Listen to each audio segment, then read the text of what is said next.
sécurité de l'ONU.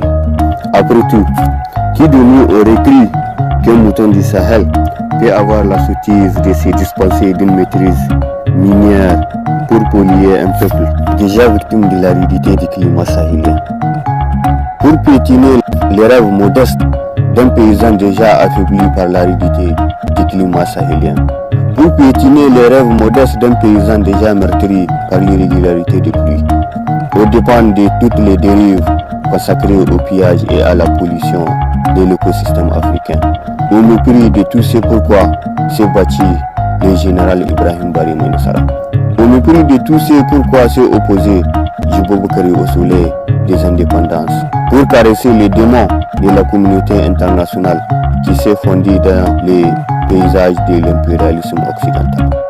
Tout simplement pour caresser les caprices français et européens ou pour vénérer ces loups dévoués au néocolonialisme européen ou pour imposer les moutons prostitués et dévoués à la démocratie occidentale ou surtout pour parrainer la démocratie nouvelle et divertissante de l'Afrique pour ainsi finir par satisfaire les fantasmes génocidaires de la sorcière sanguinaire qui constitue la communauté internationale.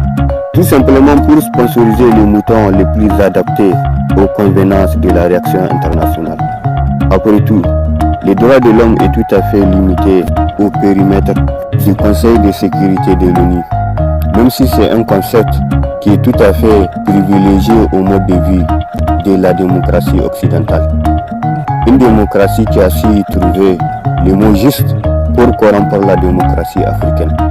Pour ne pas dire une démocratie qui a su dénicher un espoir de vie au colonialisme, au gémophytisme, à l'impérialisme et au machiavélisme du néocolonialisme occidental. En tant qu'enfant du Sahel, je me dois de déclarer tout haut que les rats de goût du Parlement africain sont des véritables animaux politiques. Des animaux politiques destinés à seconder les moutons clôturés dans les palais présidentiels africains. Des rats destinés à se vanir de la joie du succès du mouton qui est bien calé sur mon fauteuil présidentiel. Des rats qui jouent au courant d'air quand un projet de loi est préconisé par le mouton qui fait les basses besoins du néocolonialisme français et européen. Au-delà de tous les décrets ministériels insensibles au combat quotidien du modeste paysan qui est au quotidien berné par la politique du ventre du mouton de la maison.